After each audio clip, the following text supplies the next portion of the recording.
नमस्ते जी। नमस्ते नमस्ते। ये आपने अपने कान में जो पहन रखा है ये फैशन में है कि इसका कोई साइंटिफिक रीजन, ये बताओ प्लीज एक बार। पहले तो साइंटिफिक वर्ड से मेरे को जरा दिक्कत है। अच्छा अच्छा अच्छा। क्योंकि साइंस ये एक अंग्रेज का मनगढ़ंत चीज है। मुझे एक ही है कि एक ही प्रमाण है, शास्त्र भारत से आया है, सनातन धर्म का ये सब शास्त्र में लिखा है। किसी ने कुछ लिखा नहीं है, ये शास्त्र में हमको ऋषियों की धरोहर है। तो जब भी आप बच्चे को कान ऐसे पिलते हैं ना, तो हम टाइची करते थे, तो हमको एक एक्सरसाइज ये है, ऐसे खींचना है। तो जैसे पायल पहनती हूँ ना, ये राजस्थानी वाले पहनते हैं, ये लेबर में हेल्प करता है। तो पहले पुरुष और महिला जो थे उनके पहनावा ना एक ही था। वो लंबे बाल थे, वो कुछ पहनेंगे, कान में इतनी लंबी लंबी, आप महाभारत रामायण देखते हैं उसमें जरा अलग दिखाया है।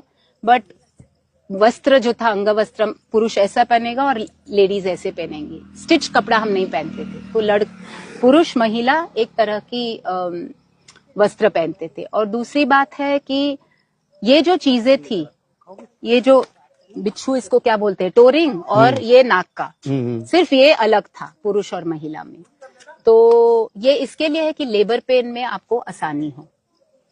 तो कान में ये टोचा गया था, ये आपका प्रेशर पॉइंट्स, जैसे टाइची में बोला जाता है ना, इसको हम खींचते हैं 1 2 3 4 36 टाइम्स। तो टाइची में किधर से आया? तो ये मेरी माँ बोलती थी ये नाक का बनवा दो। मैंने बनाया नहीं शादी के टाइम, बाद में बना दिया।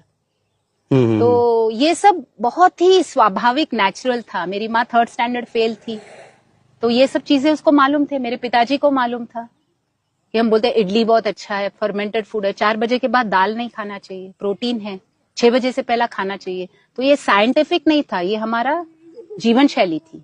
ये वापस आएगा तो बीमारियां, अभी तो सब बीमार है। मतलब तो ये फैशन में नहीं, ये जीवन शैली में, ये जरूरत है। ये मैं 30 साल से पहन रही हूँ, ये 30 साल से पहन रही हूँ, और लोगों से सीखा। ऑर्डिनरी किसी को, राजस्थान गई थी तो वहां देखा तो ये पहना, तो ये बोले बैक पेन को ये असर करता है, आज बैक पेन। तो आपको कुछ फायदा मिला ये पहनने से? 40 साल से वेस्टर्न मेडिसिन लिया नहीं मैंने। अच्छा। नहीं, सीरियसली है, प्रॉब्लम्स है, क्योंकि कुछ ना कुछ होता है, ट्रैवल करना होता है, ये होता है। बट हम जीवन शैली अपनी, एक बात और बता रहे थे कि सोना कहाँ तक पहनना चाहिए और चांदी कहाँ तक, वो भी आपने। पहले मैं ये बड़ी बड़ी, आज जो करते हैं ना बड़ी बड़ी आर्टिफिशियल चीजें, वो मैं 20-30 साल पहले पहनती थी। तो मेरी माँ बहुत गुस्सा करती थी, नहीं पहनना चाहिए, दरिद्र होता है ये।